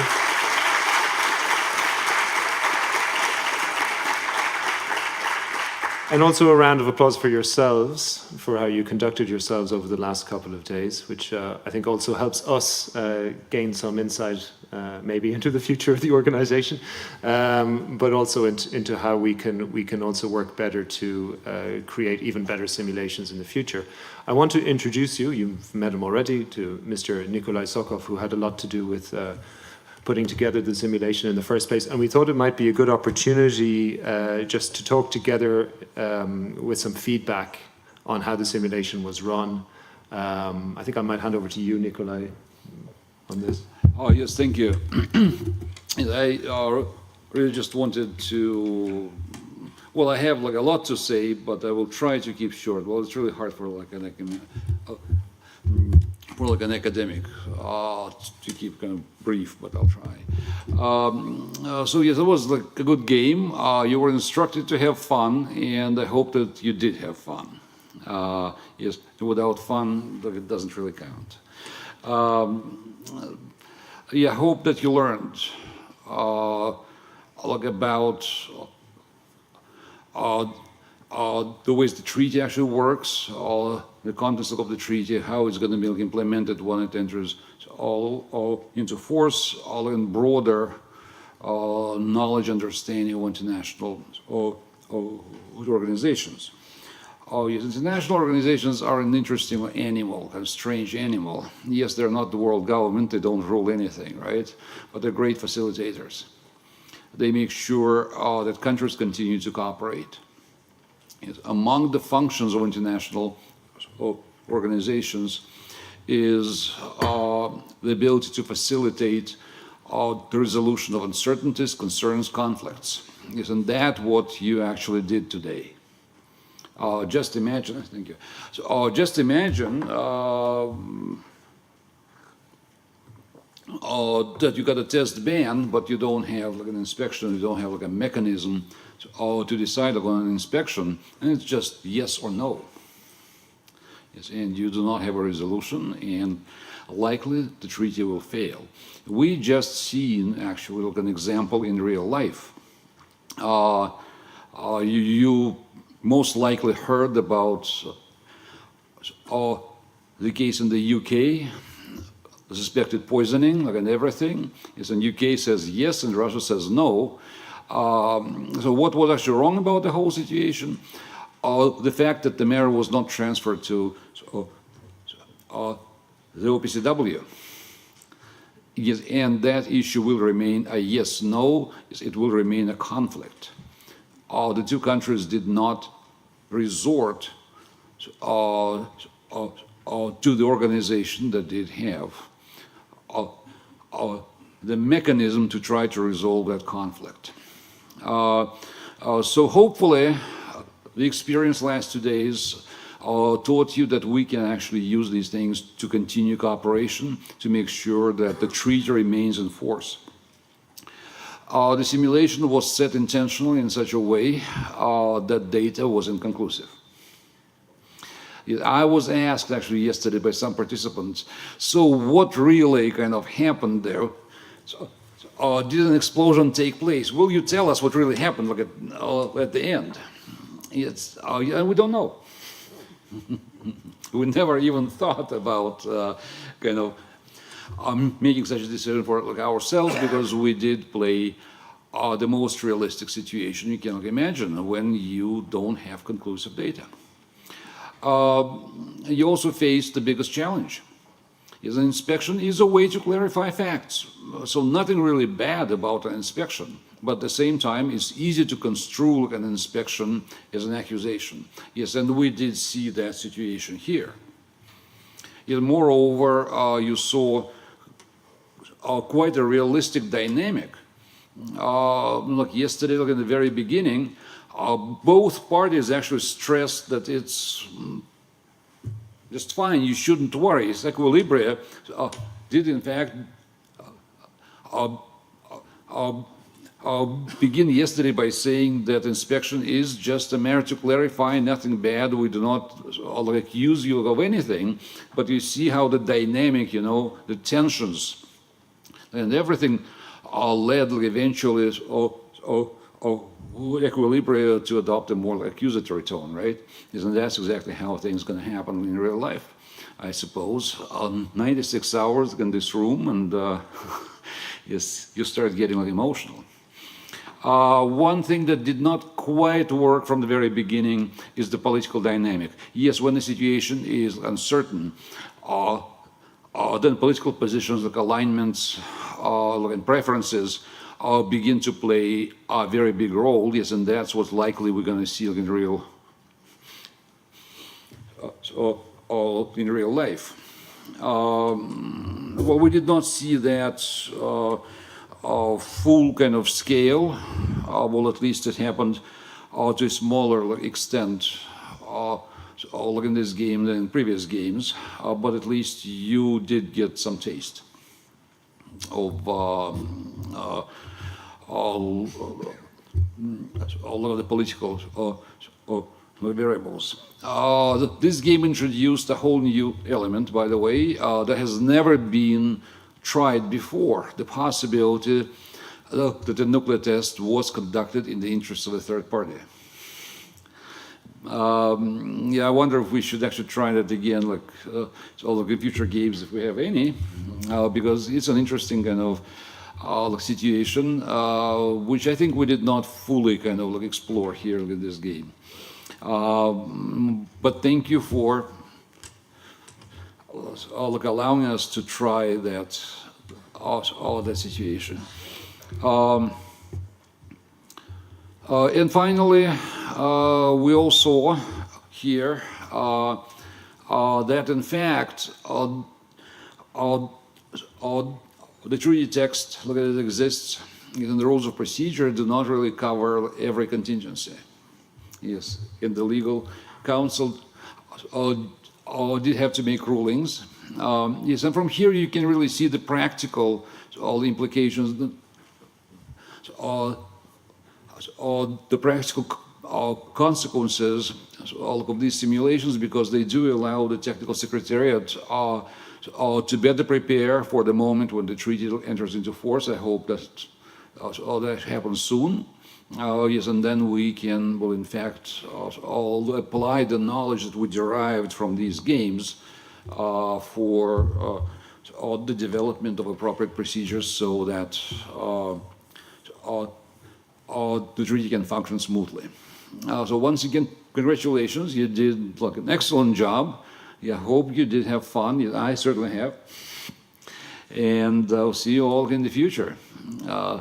The nature of this field, non-proliferation and disarmament, is such that you do tend to meet the same people many times all around the world, but you are usually never kind of lost, yes, and you all join that community of people who do international security, non-proliferation and disarmament. Thank you.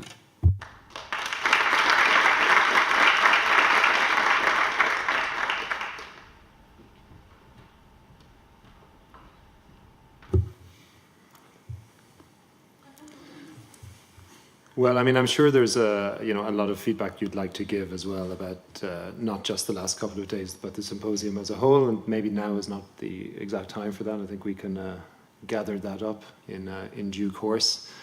So, I mean, once again, thank you very much for playing the game.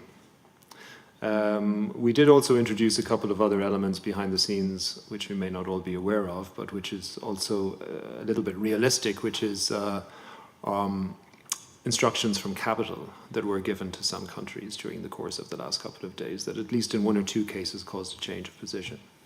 It was interesting to see how that played out and how they used their power of persuasion on others to further a position that maybe was not their own to begin with. But this is also, part of not just the game, but the reality of these kind of discussions. In the end, I'm not sure it swayed the final result. But it's interesting that we did end up with 30, which is just the threshold of a decision. So that's very good. One thing that Nikolai alluded to was the use of rules of procedure. And I think indeed, if we're looking into another simulation in the future, we might consider doing a sort of a session on the rules of procedure in advance of that or as part of it, in order to make sure that everybody is up to speed with those rules and the lacunae that exist within them and how we can how they can be used effectively. And maybe that would help poor Xiaodong from having to intervene every few minutes on a point of order. But so once again, thank you very much for all of that. So I think moving on a little bit from the simulation, this almost brings us towards the end of the entire symposium as well. We do have a couple of things to mention before we can move on. As you know, this afternoon there are a couple of events that are also being organized, and these will take place in the cinema room in the G building, the Eunice Cinema Room, which is on the 5th floor of the G building. In order to get there, it's nowhere near here. You have to go past the cafeteria and then towards the elevators and up to the 5th floor. You all probably know where the cafeteria is by now. So it's over in that wing, and it's sort of a mini cinema, hence the name. At 2:30, there will be the display of the competition My Vision of the CTBT, along with the voting on that and presentation of winners. And that will then, just after that, we will have the showing of the movie When the Wind Blows, which is, I think, a fitting way of reminding us what we're all here for. It's a film about the effect of nuclear war, shown, I think, in a very easy to understand and comprehend way. And that, of course, is the underlying reason why we all support the CTBT at the end of the day. A couple of other, things just to mention. For those of you who were in receipt of lunch cards, you should have received an email overnight about the return of these cards once we are finished with them, so please do use them for lunch first. We do need to return them, though, because otherwise we will get into trouble. So please do return those cards. I think, Kagan, was it between 1:30 and sorry? 1:30 and 2, and you can bring them back to the room here. We'll probably be over in that corner. So please do bring those back. In advance of all of that, there is going to be a group photograph for members of the CTBTO youth group here in this room. Diana's here. Maybe, Diana, you could tell us what time that would happen. It's going to be at 1 o'clock, so we would ask, it's not that far away, members of the CTBTO youth group to please remain here so that this photograph can take place here in this room.